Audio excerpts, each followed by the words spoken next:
The man convicted of killing St. Louis Police Captain David Dorn will spend the rest of his life in prison. A judge sentenced Stephen Cannon today to life without the possibility of parole.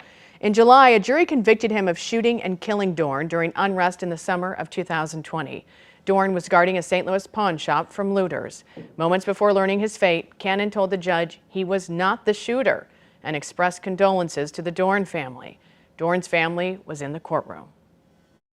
They were words of expectation. I expected him to say that this is not me and I did not do it.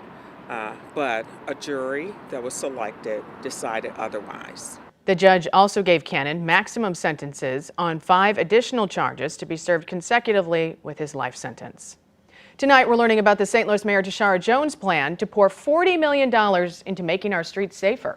She wants to use COVID relief funds to make drivers slow down to better protect bicyclists and pedestrians. And our Brett Solomon is live at City Hall now with a closer look at the proposal. Brent.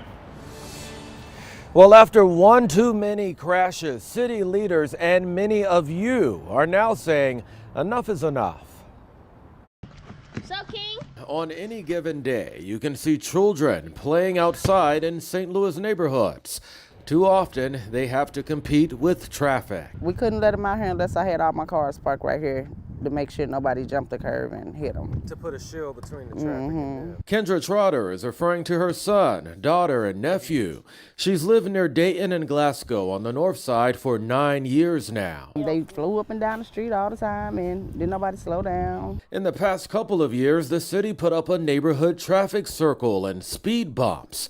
She says it's helped a little. They just fly around the sides of it.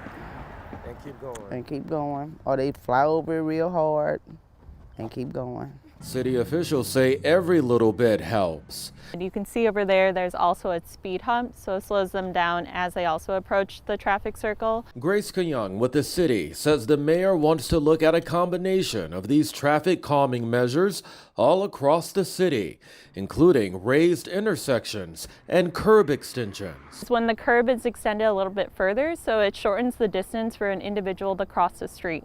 It comes after 11 pedestrians and 2 bicyclists have died this year on city streets. One of the most notable incidents, a 17-year-old struck and killed outside of Ted Drew's by a hit-and-run driver. The mayor wants to use $40 million in ARPA funds to get drivers to slow down. So how are you going to decide where this stuff goes and when? At the moment, we're focused on the legislative process, and through that, we'll be able to determine where different improvements can be made.